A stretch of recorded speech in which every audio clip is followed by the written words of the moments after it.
Karimu, hata mimi nakupenda sana. Lakini nishakwambia kwamba haitowezekana mimi kufanya kuwa na mapenzi na masomo, nitakuwa tunajichanganya.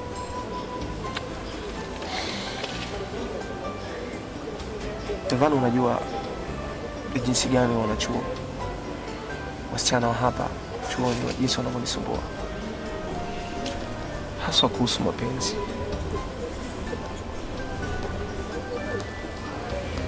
Nisipokuwa na wewe, amini, utaniathiri sana kisaikolojia. Utanifanya niingie katika mahusiano na msichana ambaye nisiyemtarajia. Kwa nini unataka kuniamini ninapokuambia mimi nina mambo mengi kana kwenye kichwa changu, lakini mimi pia sipendi uwe na uhusiano tu na msichana mwingine. Mimi mwenyewe siwezi kukubali. Endelea tu kunivumilia. Tutakuwa tu wapenzi bila kufanya chochote. Ni ngumu sana. Sasa bado kama unataka tuwe wapenzi, uko tayari kwa hilo? Kikwazo kiko wapi? Nini tatizo? Nilishakuelezea. Niko tayari kama utakuwa tayari. Twende tukacheke afya zetu.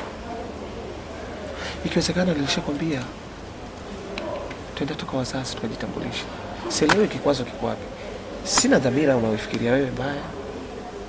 Dada, jaribu kunielewa na jaribu kuwa mfahamu. Nielewe kwa haraka. Sina uni kama ule unavyonifikiria. Ningekuwa muuni tangu ulipokuja.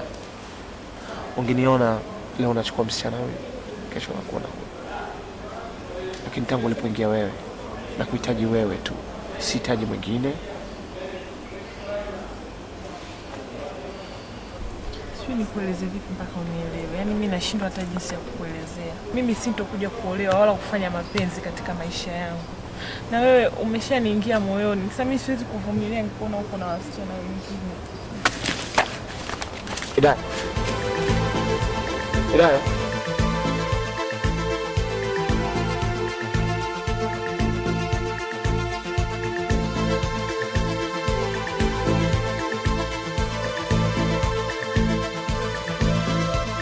Hidaya.